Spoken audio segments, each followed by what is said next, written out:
this video, we will be doing the question answers of English chapter 9 of class 7. The name of the chapter is A Bicycle in Good Repair. The question 1 is, I got up early. For me, it implies that, यानी जो लेखक ने बोला कि मैं अपने आप जल्दी उठ गया, इसका मतलब क्या है? इसका मतलब ये तीन ऑप्शंस दिए हैं, इनमें हमको आंसर चूज करना है। फर्स्ट है, he was an early riser, यानी वो जल्दी उठता था। He was a late riser, वो लेट उठता था। He got up late that morning, या वो उस दिन लेट उठा, तो इसका आंसर है he was a late riser. तो इसका सेकेंड आंसर है। I got up early, for me it implies that he was a late riser. ये इसका करेक्ट आंसर है। सेकेंड क्वेश्चन है, the bicycle goes easily enough in the morning and a little stiffly after lunch. The remark is, यानी जो लेखक ने बोला कि जो बाइसिकल है, वो साइकिल जो है, वो सुबह तो बहुत अच्छे से चल जाती है, लेकिन दिन में वो थोड़ी टाइट चलती है। स्टिफली का मतलब थोड़ी भारी चलती है। तो ये जो रिमार्क लेखक ने दिया है, ये कैसा है? ये हमारे को 5 ऑप्शंस दिए हैं, तो इनमें बताना है कि कैसा है। ह्यूमरस है, ह्यूमरस मतलब हंसाने वाला है। इनएक्यूरेट है मतलब गलत है। सरकास्टिक है मतलब कोई ताने के तौर पर मारा हुआ है, कि ताना मार रहा है लेखक। एंजॉयबल है, यानी कि जिसे मतलब अच्छा मजे करने के लिए बोला हुआ है। या मीनिंगलेस है, यानी इसका कोई मतलब नहीं है। तो इसमें से जो आंसर है वो है ये ह्यूमरस रिमार्क, यानी हंसाने वाला। इनएक्यूरेट तो नहीं है। सरकास्टिक है, यानी कि ताना मार रहे हैं लेखक अपने फ्रेंड को क्योंकि उसने उसकी साइकिल खराब कर दिया या हिला रखी है। एंजॉयबल है, यानी मजे करने वाला। और मीनिंगलेस नहीं है, यानी इसका मतलब है कोई, मीनिंगलेस नहीं है, इसका कोई मतलब नहीं है, ऐसा नहीं है। तो ये हमने 3 आंसर हो गए हमारे। तो आंसर है, the bicycle goes easily enough in the morning and a little stiffy lunch after lunch. The remark is humorous. First है ह्यूमरस, सरकास्टिक एंड एंजॉयबल। तो ये हमने 3 बोले थे, ह्यूमरस है, सरकास्टिक है और एंजॉयबल है। क्वेश्चन 3 है, the friend shook the bicycle violently, यानी जो लेखक के दोस्त हैं ऑथर के, उन्होंने साइकिल को जोर से हिलाया। शुक का मतलब हिलाना और वायलेंटली का मतलब जोर से। Find 2 or 3 sentences in the text which express the author's disapproval of it. तो ऐसे 2 या 3 सेंटेंस जो चैप्टर में बताने हैं, जो चैप्टर में लिखे हैं, जिनसे ये पता चलता है कि ऑथर जो है वो खुश नहीं है। डिसअप्रूवल का मतलब है वो नाखुश है इस काम से जो उसके दोस्त ने किया है। तो ये क्वेश्चन है, इसका आंसर है, the sentences in the text which express the author's disapproval of his friend shaking the bicycle violently are as follows. तो जो sentences चैप्टर में दिए हैं जिससे ये पता चलता है कि जो लेखक है वो खुश नहीं है, यानी उसने कभी भी ऐसा नहीं कहा कि जो लेखक का दोस्त है उसकी साइकिल को जोर से हिलाए। वॉलेंटली मतलब जोर से हिलाना। फर्स्ट है, I said don't do that you will hurt it. तो लेखक कहते हैं, मैंने कहा तुम ऐसा मत करो, मेरी साइकिल को चोट लगेगी, यानी मेरी साइकिल को कुछ में गड़बड़ हो सकती है। सेकंड है, I did not see why he should shake it, it had not done anything to him. तो मुझे नहीं समझ में आ रहा कि क्यों उसने मेरी साइकिल को हिलाया है। शेक इट का मतलब है हिलाना, और मेरी साइकिल ने उसको कुछ नहीं कहा था। थर्ड है, besides if it wanted shaking I was the proper person to shake it.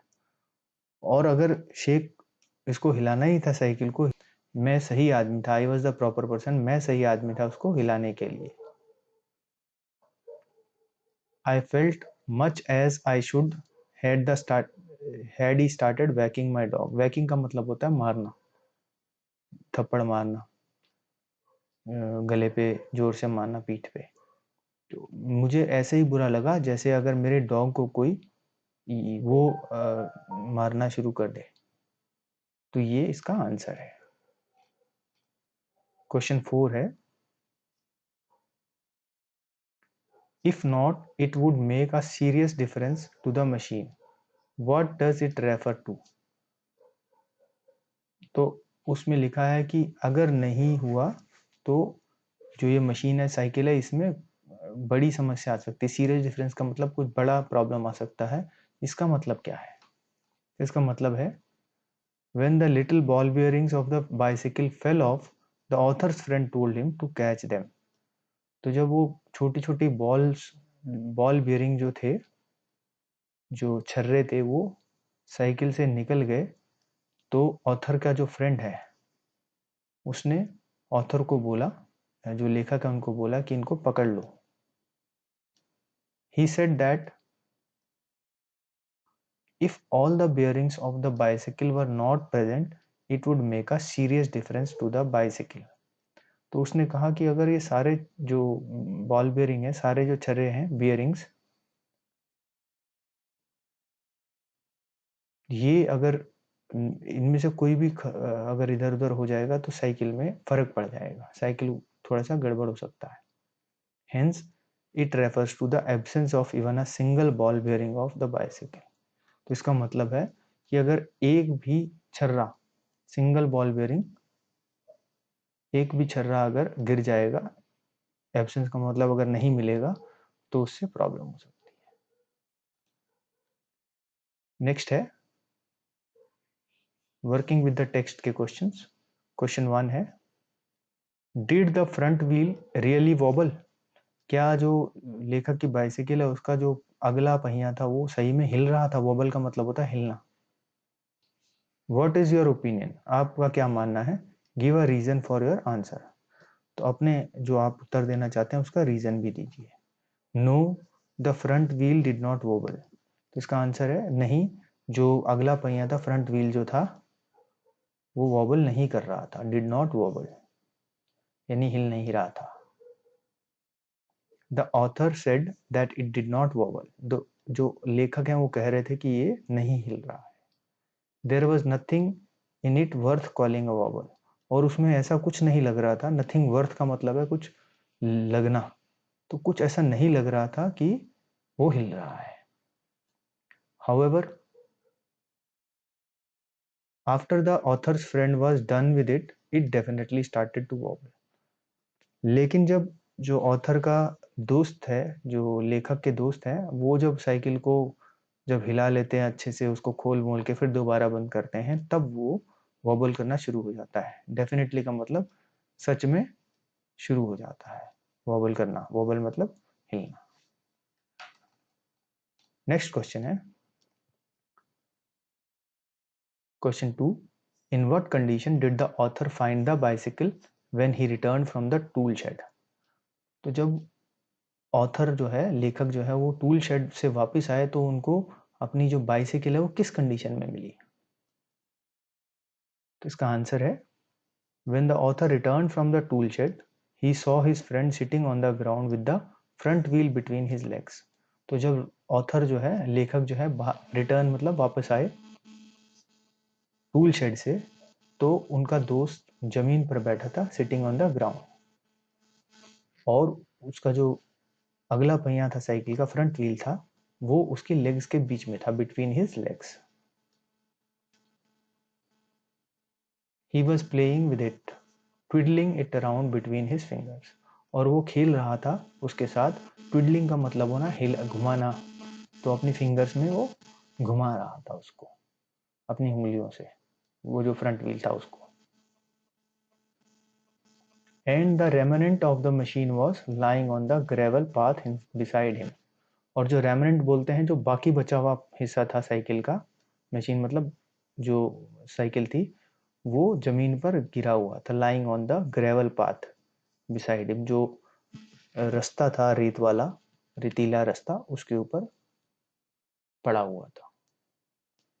Question 3 है,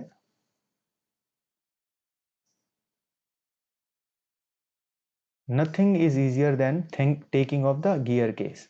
तो जो साइकिल का गियर केस होता है, गियर वाली साइकिल का जिसमें गियर होते हैं, उसको खोलने से आसान कुछ भी नहीं है।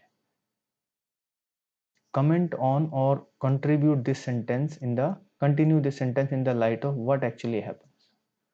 तो ये जो सेंटेंस बोला गया है चैप्टर में है, इसके ऊपर कमेंट करो, यानी इसके बारे में बताओ, या फिर इसको कंटिन्यू करो कि क्या एक्चुअली हुआ था वहां पर।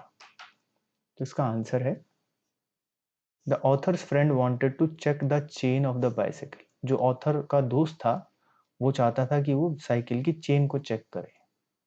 For this he began taking of the gear case. Taking of का मतलब होता है निकालना। तो उसके लिए उसने जो गियर केस है उसको निकालना शुरू कर दिया। The author tried to dissuade him from doing that by telling him that if anything does go wrong with the gear case of a bicycle, then it is cheaper to sell the bicycle than set about repairing the damaged gear case. तो जो author था वो नहीं चाहता था ये हो, इसलिए उसने जो है जो उसका दोस्त है उसको ना करने के लिए, ऐसा ना करे उसके लिए डिसुएड किया। डिसुएड का मतलब होता है कि वो नहीं चाहता था कि वो करे, इसलिए उसने बोला कि अगर गियर केस को कुछ भी गड़बड़ हो जाता है, रॉन्ग का मतलब गड़बड़ होना, अगर कुछ गड़बड़ हो जाता है, एनीथिंग रॉन्ग का मतलब है, तो फिर वो जो गियर केस है उसको रिपेयर करने से, जो डैमेज्ड गियर केस है उसको रिपेयर करने से सस्ता होगा नई साइकिल खरीदना। यानी गियर केस को रिपेयर करने में बहुत पैसे लगते हैं। However his friend disagreed and said that nothing was easier than taking off a gear case। लेकिन हाउएवर का मतलब होता है लेकिन, उसका जो फ्रेंड था डिसएग्रीड, उसके दोस्त ने माना नहीं और कहा कि जो गियर केस निकालना है वो सबसे आसान है। Taking off gear case is easier.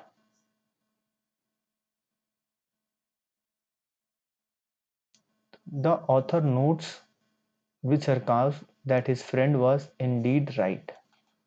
तो जो ऑथर हैं, लेखक हैं, वो ताना मारते हुए कहते हैं कि उसका दोस्त सही कह रहा है। In less than 5 minutes he had the gear case in 2 pieces। और 5 मिनट के अंदर ही उसने गियर केस को 2 हिस्सों में खोल दिया, जो कि जमीन पर रास्ते पर पड़ा था। क्वेश्चन 4 है what special treatment did the chain receive. तो जो साइकिल की चेन है उसको क्या किया उसके दोस्त ने। स्पेशल ट्रीटमेंट का मतलब है क्या स्पेशल चीज की चेन के साथ में उसके दोस्त ने। इसका आंसर है the author's friend Titan the chain till it did not move.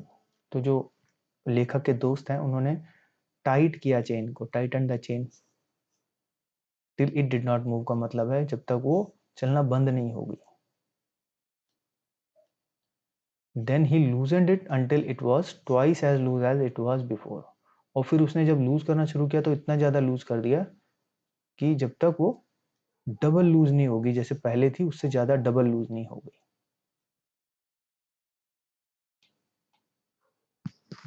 Question 5 है the friend has two qualities. He knows what he is doing and is absolutely sure if it is good. Find two phrases in the text which mean the same. तो जो दोस्त है लेखक का, उसके दो qualities हैं, टू क्वालिटीज। एक तो कि वो बिल्कुल श्योर है कि वो क्या कर रहा है। एब्सोल्युटली श्योर का मतलब है बिल्कुल श्योर है, उसको पता है कि वो क्या कर रहा है।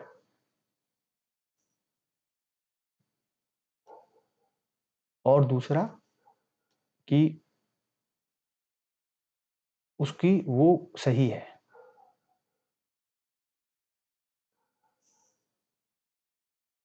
Find two phrases in the text which mean the same. यानी दो फ्रेजेस हमें टेक्स्ट में ढूंढने हैं, दो सेंटेंसेस जिसमें ये लिखा है, जिसमें ये पता चलता है कि वो फ्रेंड उसका, उसमें दो क्वालिटीज है। तो इसका आंसर है चियरी कॉन्फिडेंस एंड इनएक्सप्लिकेबल होपफुलनेस। तो जो मतलब उसका कॉन्फिडेंस बहुत अच्छा है, चियरी कॉन्फिडेंस मतलब बहुत ज्यादा कॉन्फिडेंस है, और इनएक्सप्लिकेबल होपफुलनेस का मतलब है कि वो ना टूटने वाली आशा रखता है। आशा मतलब उसे विश्वास रहता है कि नहीं ये सब ठीक हुआ है। are the two phrases which respectively show that author's friend knew that what he was doing and was absolutely sure that it was good. तो ये दो शब्द दो फ्रेज ऐसे हैं, चेयरी कॉन्फिडेंस एंड इनएक्सप्लिकेबल होपफुलनेस, जिससे ये पता चलता है कि ऑथर का जो फ्रेंड है वो उसको पता था कि वो क्या कर रहा है और दूसरा जो वो कर रहा है वो बिल्कुल सही है। क्वेश्चन 6 है, describe the fight between the man and the machine. तो जो इस चैप्टर में जो उसका लेखक का दोस्त है और जो साइकिल है उसके बीच में जो फाइट चल रही है, लड़ाई जो चल रही है, उसके बारे में बताओ। Find the relevant sentences in the text and write them. तो वो जो रिलेवेंट सेंटेंसेस हैं जो चैप्टर में दिए हैं वो लिखें। इसका आंसर है, when the author's friend doubled himself across the bicycle till he lost his balance and slid over onto his head। जब वो जो लेखक का दोस्त था उसने साइकिल के ऊपर बैठ गया दोनों तरफ पैर रख के और उसने चलना शुरू किया तो उसका बैलेंस बिगड़ गया तब और वो गिर गया सिर के बल। He lost his temper and tried bullying it. वो उसको गुस्सा आ गया। लॉस्ट हिज टेम्पर का मतलब होता है गुस्सा आना, और उसने साइकिल को के ऊपर जोर आजमाइश शुरू कर दी। बुलिंग इट का मतलब जोर आजमाना। The bicycle showed spirit and there ensued a fight between him and the machine। तो जो बाइसिकल थी उसने भी स्पिरिट दिखाई का मतलब उसने भी दिखाया कि वो भी कुछ है, और इसी तरह उन दोनों के बीच में लड़ाई शुरू हो गई। अब वो कैसे क्या दिखाया बाइसिकल ने वो यहाँ आगे लिखा है। One moment the bicycle was on the gravel path and he on top of it. एक मोमेंट में यानी एक क्षण में, एक मिनट में जो बाइसिकल ग्रेवल पाथ के ऊपर थी और वो जो उसका फ्रेंड था लेखक का वो उसके ऊपर बैठ के उसको चला रहा था। The next moment the position was reversed. और अगले ही मिनट में या अगले ही क्षण में ये पोजीशन उल्टी हो गई, यानी लेखक का जो फ्रेंड है वो जमीन पर था और साइकिल उसके ऊपर थी। He became happy with his victory after the bicycle. और वो खुश हुआ कि वो साइकिल के ऊपर जीत पा सका। Was firmly fixed between his legs. क्योंकि जो साइकिल थी वो उसकी लेग्स के नीचे बिल्कुल ठीक से खड़ी थी। However his Triumph was short lived. लेकिन जो उसकी खुशी थी जीत की, ट्रायम्फ का मतलब होता है जीत की खुशी, जो थी वो छोटी थी। शॉर्ट लिव्ड का मीनिंग होता है छोटी थी। By a sudden quick movement the bicycle freed itself and hit him sharply over the head with one of its handles by turning upon him। और अचानक से ही जल्दीबाजी की वजह से बाइसिकल उसके नीचे से निकल गई और जोर से उसके हेड पर चोट आ गई। वो गिर गया जब तो बाइसिकल का जो हैंडल था वो उसके सिर पर लग गया। After a while he gave up saying that the bicycle looked as if it has had enough of it. तो उसके बाद वो गेव अप का मतलब उसने साइकिल को रिपेयर करना छोड़ दिया और कहा सेइंग दैट द बाइसिकल, जो ये साइकिल है ये बिल्कुल ठीक ठाक लग रही है कि बिल्कुल अब ओके है। तो ये क्वेश्चंस के आंसर हो गए। नेक्स्ट है working with the language. Question 1 है, rewrite each of the following sentences using should, ought to, must in place of the italicized words। तो हमें ये नीचे जो सेंटेंसेस दिए हैं इनको रीराइट करना है, और इसमें जो ये शुड, ought और must को यूज करना है, और ये जो इटैलिसाइज वर्ड है यानी इटैलिक्स में जो लिखे हैं जैसे कि ये वाला ऑब्लाइज्ड, इसको इसकी जगह पर शुड, ought to या must यूज करना है। तो इस जैसे फर्स्ट है, you are obliged to do your duty irrespective of consequences. यानी आपको अपना काम करना चाहिए कि उसका रिजल्ट क्या होगा उसको सोचे बगैर। इसका आंसर होगा, ऑब्लाइज की जगह हमने ought to लिख दिया है। You ought to do your duty irrespective of consequences। तो ये आंसर होगा इसका। सेकंड है, you will do well to study at least for an hour every day।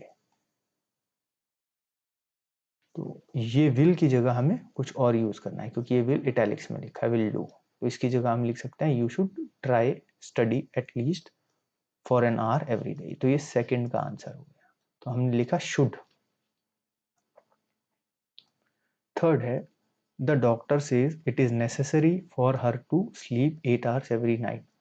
तो ये इटैलिक्स में लिखा है इट इज नेसेसरी, तो इट इज नेसेसरी की जगह हम यूज कर रहे हैं यहाँ पर मस्ट। तो इसका आंसर है the doctor says she must sleep 8 hours every night, यानी डॉक्टर कहते हैं कि उसको 8 घंटे रोज सोना चाहिए, जरूर सोना चाहिए।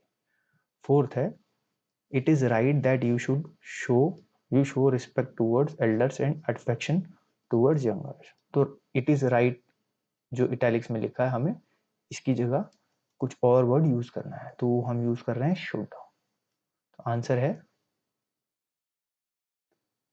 You should show respect towards elders and affection towards youngers, यानी आप जो है अपने जो बड़े हैं, एल्डर्स का मीनिंग होता है बड़े, और यंगस्टर्स का मतलब होता है छोटे, तो बड़ों के प्रति रिस्पेक्ट दिखाएं यानी आदर दिखाएं, और जो यंगस्टर हैं छोटे हैं उनके प्रति प्रेम दिखाएं। अफेक्शन का मतलब होता है प्यार, उनको प्रेम प्यार से बात करें उनसे। फिफ्थ है if you want to stay healthy exercise regularly. तो इसमें भी ये इफ यू वांट जो है ये इटैलिक्स में लिखा है, इसे हमें बदली करना है, तो इसमें आएगा मस्ट। तो you must exercise regularly to stay fit, यानी आप अगर स्वस्थ रहना चाहते हैं तो आपको रोज एक्सरसाइज जरूर करनी चाहिए। मस्ट का मतलब होता है जरूर।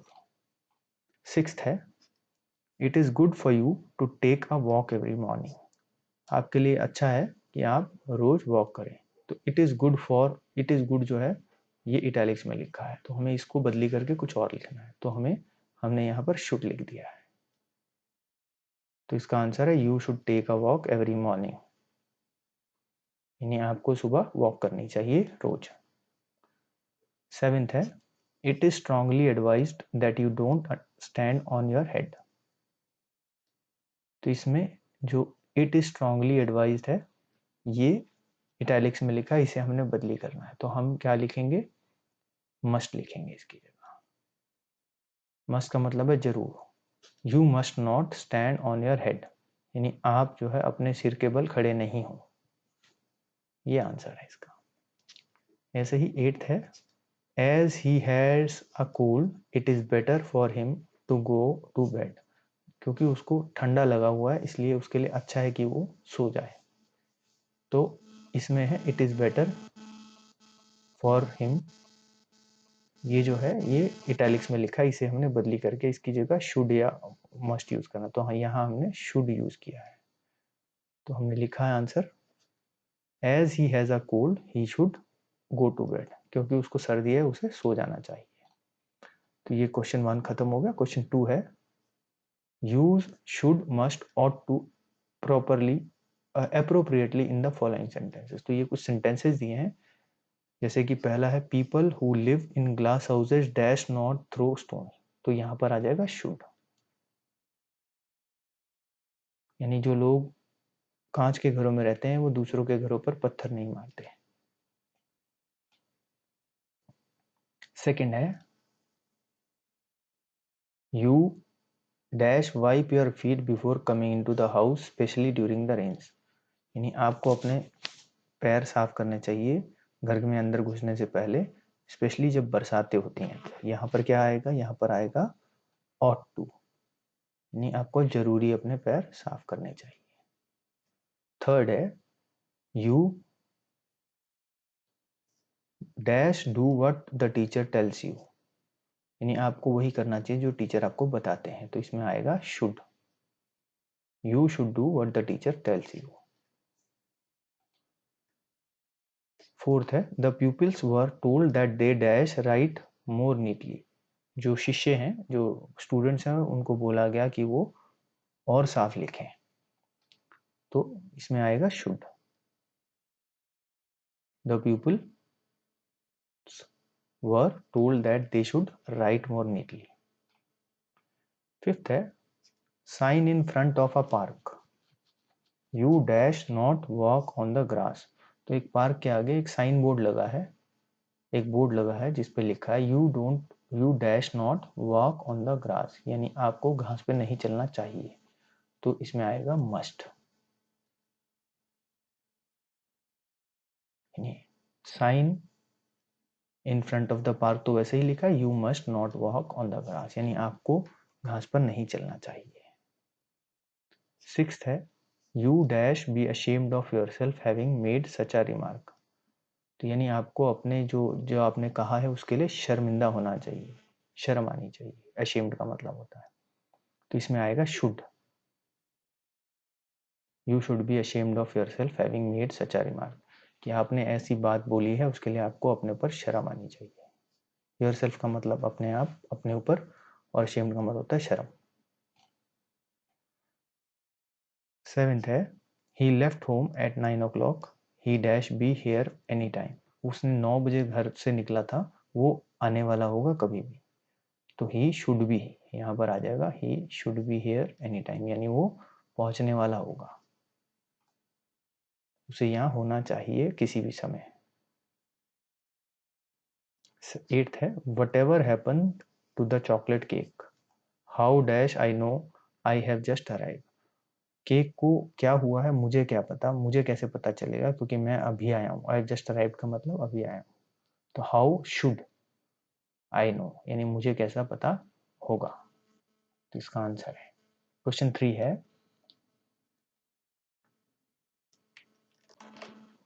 क्वेश्चन 3 है divide each of the following sentences into its parts. तो ये जो सेंटेंस दिए हैं, जैसे ये वाला sentence I went to tool shed to see what I could find, तो इसको हमें डिवाइड करना है छोटे सेंटेंसेस में, और हमें मीनिंगफुल सेंटेंस लिखने हैं जिनका कोई मतलब बनता हो। If necessary supply a word or two to make each part meaningful, यानी अगर जरूरत पड़े तो एक आधा शब्द और अपने तरफ से लगा दो, ताकि ये जो जो सेंटेंस हम लिखेंगे छोटे सेंटेंसेस वो मीनिंगफुल हो जाए, यानी उनका कोई मतलब निकले। जैसे कि इसमें हमने लिखे 3 सेंटेंसेस, इसका आंसर है I went to the tool shed, पहले ये। दूसरा है I went there to see, मैं वहां देखने के लिए गया। और तीसरा है व्हाट कुड आई फाइंड, कि मुझे वहां क्या मिल सकता है। तो ये 3 सेंटेंसेस हमने एक सेंटेंस से बना दिया, क्योंकि हमें 3 पार्ट्स में इसको डिवाइड करना था। अब जैसे ये लिखा है इसमें, हमें 2 पार्ट्स में डिवाइड करना है। When I came back, he was sitting on the ground. तो इसका आंसर है I came back, he was sitting on the ground. मैं आया, वो ग्राउंड पर बैठा हुआ था। तो ये 2 सेंटेंसेस में हमने इसको बना दिया है। थर्ड है he may as well see what's the matter with it now it is out. इसके 3 पार्ट्स करने हैं, यानी वो भी तो देखे कि क्या हुआ है जब वो बाहर आया। उसका आंसर है, जो हमने बनाए हैं 3 सेंटेंसेस, वो हैं we may as well see it, हम भी तो देखें इसे। What is the matter with it, कि उसके साथ क्या है, क्या प्रॉब्लम है। इट इज आउट नाउ, वो अब बाहर आ गई है। तो ये इसके 3 सेंटेंसेस बन गए। नेक्स्ट है क्वेश्चन, फोर्थ पार्ट है इसका। He said he hoped we had got them all. उसने कहा उसको आशा है कि हमें सब मिल गए हैं। तो ये 3 पार्ट्स हैं, तो इसको 3 पार्ट्स में डिवाइड करना है। तो पहला ही सेड, ही होप्ड, यानी जो उसे आशा है, we had got them all, कि हमें सब मिल गए। क्वेश्चन 5 है इसका, फिफ्थ पार्ट है I had to confess he was right. 2 parts, हमें इसे 2 पार्ट्स में डिवाइड करना है। मुझे कन्फेस करना है, मुझे, मैं सही बोलूं तो वो सही था। तो इसके 2 पार्ट्स में हमने डिवाइड किया इसको। आई हैड टू कन्फेस, यानी मुझे मैं जरूर कहूंगा, और ही वॉज राइट, यानी वो सही था। ये 2 सेंटेंसेस हमने इससे बनाए एक सेंटेंस में। नेक्स्ट क्वेश्चन है क्वेश्चन 4। अरेंज, फर्स्ट पार्ट में arrange the words given in the box under the 3 headings, prefix, suffix and part of the word. ये जो वर्ड्स लिखे हैं, encourage, barren, fasten, even, dampen, endanger, enclose, enable, listen, soften, weaken and enclave। तो हमें इसको इन words को 3 headings में डालना है, जिसमें एक तो सबसे पहले आ रहे हैं एन, ई एन, जैसे ये है, ये है, ये है, ये है और ये है। तो इसमें ई एन सबसे पहले आया है। ऐसे ही ई एन लास्ट में आया है, ग्रीन में लिख रहे हैं हम, ई एन लास्ट में आया है, ई एन लास्ट में आया है, इसमें सब में ई एन लास्ट में आया है जो हमने ग्रीन से लिखा है। तो ये हम अलग लिखेंगे। और ई एन बीच में आ रहा है, ऐसे भी एक दो हैं जिनमें ई एन।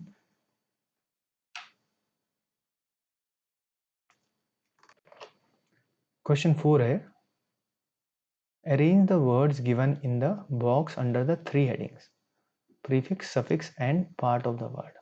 यानी ये जो वर्ड्स लिखे हैं, encourage, barren, fasten, fasten, even, dampen, endanger, enclose, enable, listen, soften, weaken and enclave. तो इसमें जो है वर्ड्स में ई एन जो है वो या तो प्रीफिक्स में आ रहा है, यानी जैसे एनकरेज में करेज के आगे प्रीफिक्स लग गया है, या सफिक्स में आ रहा है, जैसे डैम्प को ई एन लगा देंगे तो सफिक्स डैम्पन हो जाता है। और या तो वो वर्ड का पार्ट ही है, वो अलग नहीं है, जैसे बैरन है, बैर बैर बी ए आर आर कुछ नहीं होता, तो बैरन जो है ई एन जो इसमें पार्ट ऑफ वर्ड है। तो इनको हमें अलग 3 पार्ट्स में डिवाइड करना है। तो ये हमने आंसर आपके लिए कर दिए हैं।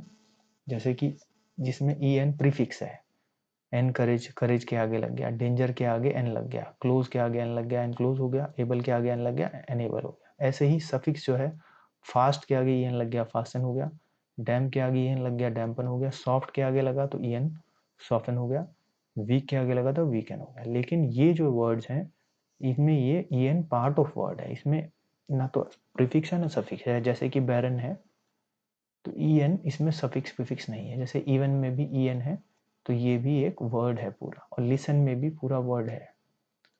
एनक्लेव में भी ई एन सफिक्स प्रीफिक्स नहीं है बल्कि एक वर्ड है। तो ये इसके आंसर्स हो गए। प्रीफिक्स में ई एन है जिनमें वर्ड्स में, सफिक्स में जिनमें ई एन है, और E N as a part of word, यानी वर्ड का हिस्सा है ई एन। तो ये हमारा आंसर हो गया। तो यहाँ पर हमारे इस चैप्टर के सभी क्वेश्चंस कंप्लीट हो गए हैं। आई होप ये क्वेश्चंस आपको अच्छे से समझ में आ गए हैं। और इन क्वेश्चंस के साथ साथ हमारा वो वीडियो जरूर देखें जिसमें कि हमने इस चैप्टर को पूरा अच्छे से 3 पार्ट्स में कवर किया है और अच्छे से एक्सप्लेन किया है कि ये चैप्टर क्या है। तो आई होप ये क्वेश्चन आपको अच्छे से समझ में आ गए हैं। All the best.